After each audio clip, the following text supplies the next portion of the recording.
नमस्कार, crime report India देख रहे हैं आप। मैं हूं ताबिश हुसैन। एनएससी की पूर्व एमडी के घर पर आयकर विभाग की छापेमारी हो रही है और एनएससी की पूर्व प्रमुख चित्रा रामकृष्ण के घर पर यह कार्रवाई की जा रही है। एक योगी के कहने पर वो फैसले लिया करती थी, ये बात सामने आई थी और हिमालय के योगी को लेकर जो चर्चा है वो तेज हुई है। सेबी ने इस बात का खुलासा किया था कि वो हिमालय के किसी योगी से जो है फैसले लिया करती थी और जानकारी जो है साझा करती थी।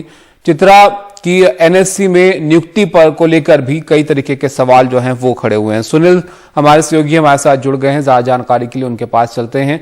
सुनील, बताइए कब से ये कार्रवाई जो है वहां पर चल रही है और क्या अभी तक ये जारी है? क्या जानकारी इसको मिली है इसको लेकर? देखिए, कभी पहले सेबी ने जब खुलासा किया कि पूर्व सीईओ एनएससी की चित्रा हिमालय में बैठे एक योगी के मार्गदर्शन से शॉप चला रही थी और कई संवेदनशील जानकारियां उनको साझा किया करती थी और उस योगी के कहने पर उन्होंने आनंद सुब्रमण्यम को एडवाइजर के तौर पर नियुक्त किया था और जिसे 5 करोड़ रुपए दिए जाते थे मेहसाना के तौर पर। इस खुलासे के बाद अब जो है जो आयकर विभाग है वो चित्रा रामकृष्ण के घर पर तलाशी ले रही है, सर्च वहाँ पर चल रहा है। और मैं आपको बताना चाहता हूँ कि यहाँ डीकेसी में ये सामने आपको दिखाई पड़ेगा एनएससी का दफ्तर, नेशनल स्टॉक एक्सचेंज, जो कि देश का सबसे बड़ा स्टॉक एक्सचेंज है और उसके ठीक बगल में जो मार्केट रेगुलेटरी बोर्ड है सेबी, उसका यहाँ पर दफ्तर है।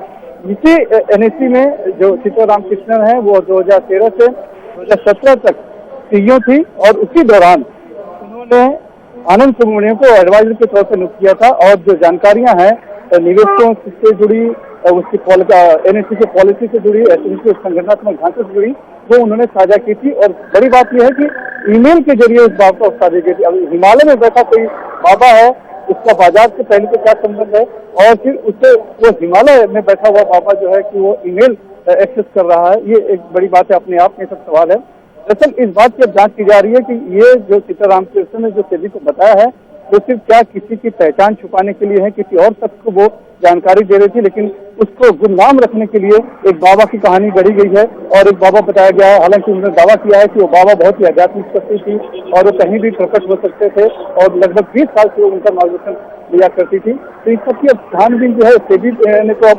चित्रा रामकृष्ण के पद में लगा दिया है। उनका जो भत्ता था, उनका बोनस था, उससे भी रोक लगा दी गई है और साथ ही जो 3 करोड़ का उनके ऊपर जुर्माना भी लगाया गया है, साथ ही आनंद सुब्रमण्यम पे भी जुर्माना लगाया गया है। लेकिन अब जांच आयकर विभाग कर रहा है कि इस पूरे मामले में पैसों का लेन देन कितना हुआ और किस तरह का कोई नुकसान जो हुआ है वो किस तरह हुआ है।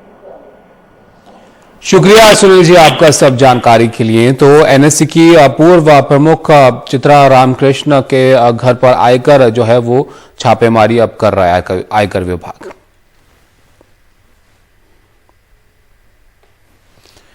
अब खबर बिहार से आपको दिखाते हैं। बिहार के गया जिले में पुलिस के साथ ग्रामीणों की झड़प का एक मामला जो है वो सामने आया। पुलिस ने रेत माफिया के समर्थक ग्रामीणों पर जमकर लाठियां बरसाई। पुलिस ने कई लोगों को गिरफ्तार भी किया, कई महिलाएं भी गिरफ्तार की गई हैं और ग्रामीणों ने पुलिस पर भारी पथराव और आगजनी की, जिसके बाद ये कार्रवाई की गई और पुलिस वाले पत्थरबाजी में घायल भी हुए। पुलिस पर हाथ बांधकर मारपीट करने का भी यहां पर आरोप है। गया के आड़तपुर गांव के पास मरिहर नदी के तट पर रेत की बंदोबस्ती का विरोध जो है ग्रामीण कर रहे थे।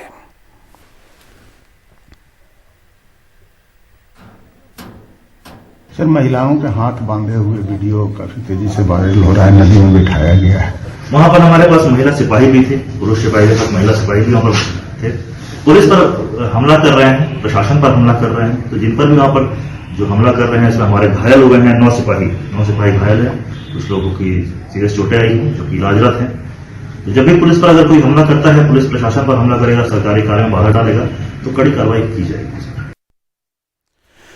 मनीष कुमार हमारे साथ जुड़ गए हैं, उनके पास चलते हैं ज्यादा जानकारी के लिए। मनीष जी, बताइए इस पूरे मामले के बारे में, क्यों ग्रामीण जो है वो विरोध कर रहे थे और जो तस्वीरें आई हैं सामने, पुलिस की तरफ से कहना उन पर हमला किया गया, तब जो है ये कदम उठाया गया।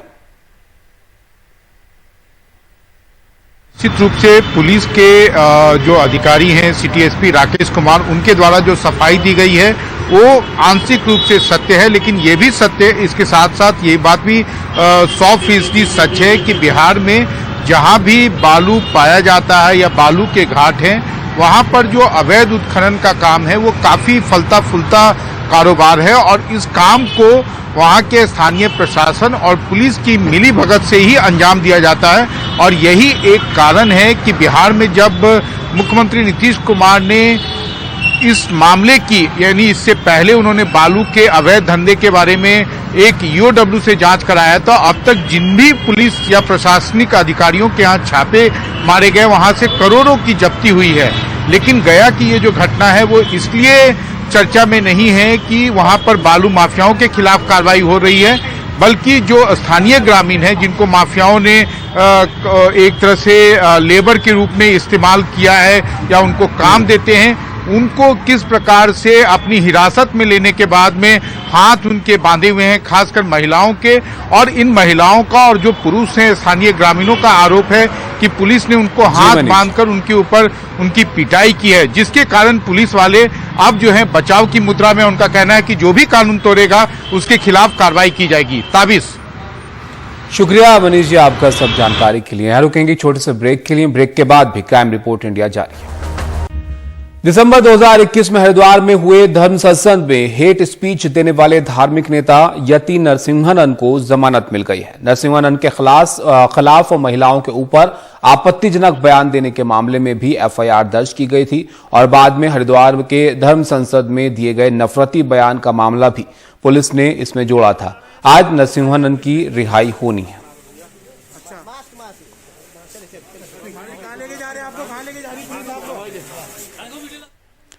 और एंटीला केस में मनसुख हिरण की हत्या के आरोप में गिरफ्तार पूर्व एनकाउंटर स्पेशलिस्ट प्रदीप शर्मा की जमानत याचिका खारिज कर दी गई है। मुंबई सत्र न्यायालय में विशेष एनआईए अदालत ने जमानत देने से इनकार कर दिया है।